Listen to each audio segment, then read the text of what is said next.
نعم أخرجه البخاري رحمه الله. نعم. قال بلفظ إن الله يحب العطاس ويكره التثاؤب، فإذا عطس فحمد الله فحق على كل مسلم سمعه أن يشمته. قال وأما التثاؤب فإنما هو من الشيطان فليرده ما استطاع، فإذا قال ها ضحك منه الشيطان. من رواه قال الشيخ؟ نعم البخاري رحمه الله.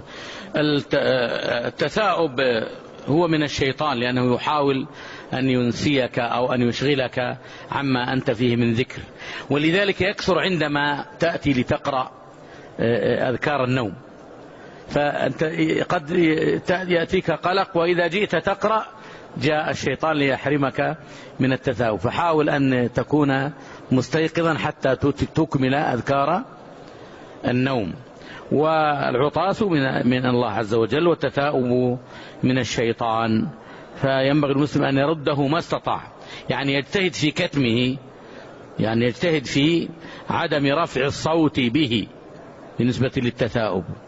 أما العطاس فهو فضل من الله عز وجل، ولا سيما أنه قد ثبت في الطب الحديث أنه بإذن الله يعني أمر جعله الله، حركة معينة جعلها الله في إحساس في الأنف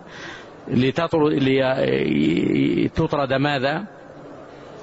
الميكروبات والجراثيم، غازات السم، والغازات التي في الأنف، وكذلك الجراثيم، فهذا فضل من رب العالمين. نعم.